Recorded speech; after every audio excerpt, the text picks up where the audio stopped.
What's up, guys? It's McNulty here. Welcome back to the channel. I hope you're all well.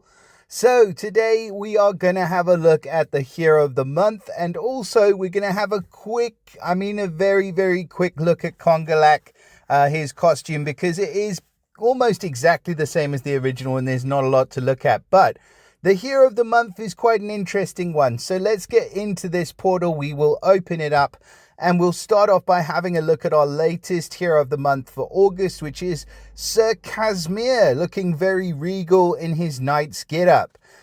So this dude is obviously a dark hero. It's still kind of the meta that tanks are dark, but I mean, with all of the different options nowadays, it could be literally anything. So we're not going to be looking at this guy as a tank. We're just going to be looking at him as an all-round hero and see whether he's actually worth leveling up if you do manage to grab him during the month of August. So in terms of class, obviously he's a paladin. A paladin class is a very good defensive class because he gets this master protect or protect talent, which gives him a chance to increase his defense by 25% after receiving damage. So that's a pretty decent class for him. It's kind of mid-range. And then he does get some interesting passives and ether talent. So the Knight's Endurance one, for the ether talent, that is probably one of the most rare ether talents. You see it with hardly any heroes, but it's a good one. So at the start of a battle, he has a 15% chance to drop any received damage to 1 for 6 turns. So it's a really good protection that he throws up right at the beginning of the battle. It is a very low chance, 15%, but that being said, it's still there. There is still a chance. But are you going to second limit break this guy? Are you going to spend your alpha ethers on him? We will see in just a moment. So in terms of passives, he gets a resistance against mana generation elements. This does not apply to status elements that stop mana generation or steal mana.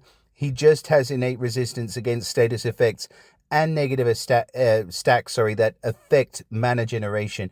So you cannot reduce his mana generation. Works quite well against the talent class as well for the sorcerer class, so you can't reduce his mana generation.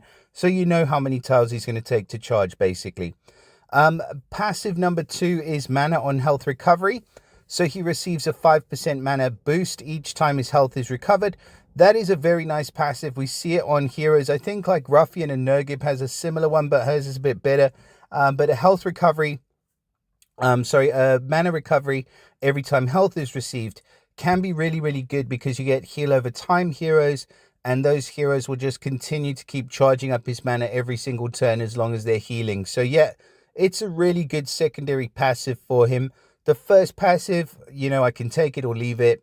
And the Knight's Endurance, well, like I said before, we'll see whether he's worth it or not in just a moment. So now we get to the crux of this. In terms of stats, we're looking at pretty good stats. 983 team power in total, so 964 on the attack, 1025 defense, and 1672 health. So very defensively built character, but defense is kind of more important when it comes to heroes of the month, just for that little bit of extra survivability.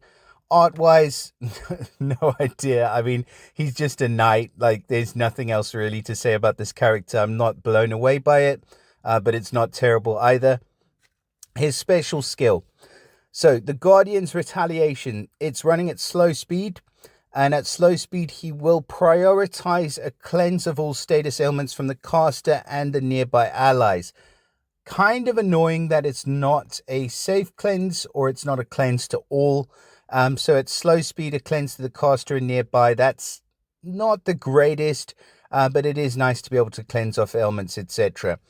Now, for the next 5 turns, this character has a 50% chance to deal 600% damage to a random enemy after any enemy casts their special skill. Now, this question mark says each enemy can trigger this effect once per turn. So basically, it means that it can fire off multiple times, depending on how many enemies are casting off their special skill. And then let's see what else happens. The caster and nearby allies reflect status elements and negative stacks for 5 turns. Status effects cast by characters, minions, and fiends on the same side cannot be reflected. All right, that's pretty standard. And then the element link gives all dark allies 5% dodge chance for 6 turns, and this effect can't be dispelled. Right. What do we think of this guy? I'm just going to go ahead and say it. He's not very good, which is unfortunate. I was kind of hoping for a bit more from him. First of all, why is he not very good? So he's not very good because he only cleanses ailments from himself and the nearby allies instead of the whole team. He is running at slow speed, so at slow speed you can get away with doing a lot more in your special, but it seems like he's doing less. Then the part where it says for the next 5 turns he has a 50% chance to deal 600% damage to a random enemy after any enemy casts their special skill. That should, and I'm saying this now, like at slow speed, that should say he has a 100% chance to do that 600 damage.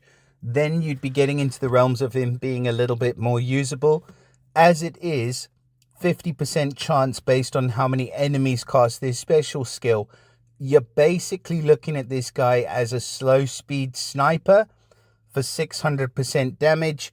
Yes, it lasts for 5 turns, so there is that element where it can go over 5 turns, and every time an enemy casts their special skill, you get that chance for him to deal 600% damage to a single target.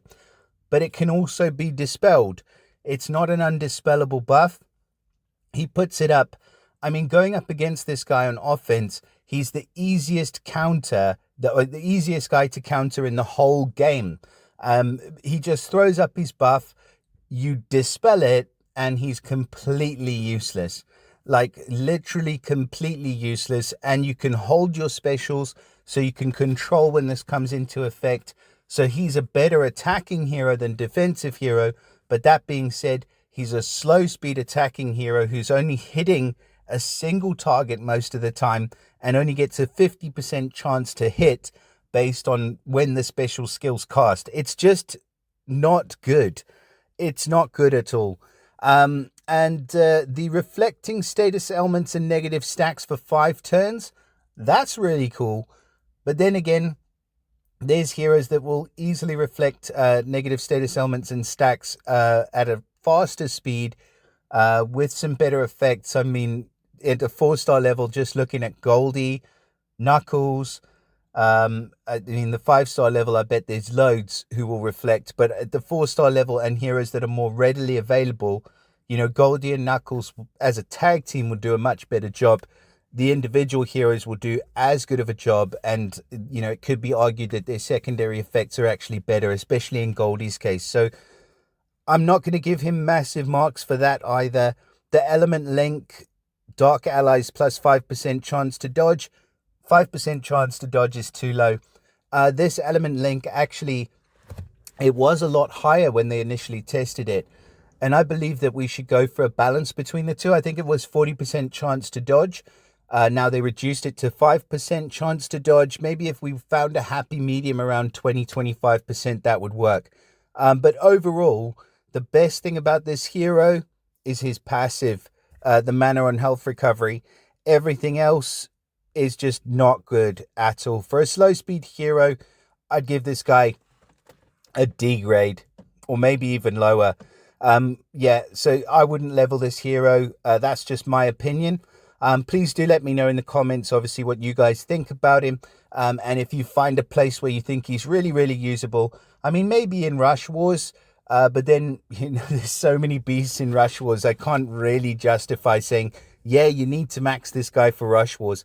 I really do want to see a bit of an increase in the innovation on the Hero of the Month. I mean, you can make him a little bit stronger. I think, you know, there was a stage where SG was scared to release super strong Heroes of the Month because of what happened where the whole meta changed. But I think you're so far away from that now that you can afford to at least boost these Heroes of the Month up a little bit. Give us something to, you know, be excited about getting. You know, obviously that promotes more pulls, it promotes more revenue for the game, and it promotes happier players, which is what we're all about. So we want some better Heroes of the Month for going forwards. You know, we'll let you off with August, but come September, I want to see some beasts in the portal, man. All right. Anyway, let's just quickly go over to my boy Congalach. So like I said before, Congalach has been given a costume. The main changes about the costume here are going to be the costume bonuses, the massive increases in terms of stats. But even saying that, you can see he's at 987 on the team power. I see my boy is just literally pitched up. Oh, man. We are not going to have a look at him now, but we will soon. Oh, my goodness. I'm really excited about him. Okay. So anyway, 983 team power for him. And then for Congalach, you're looking at what, 987. So literally almost exactly the same as the hero of the month.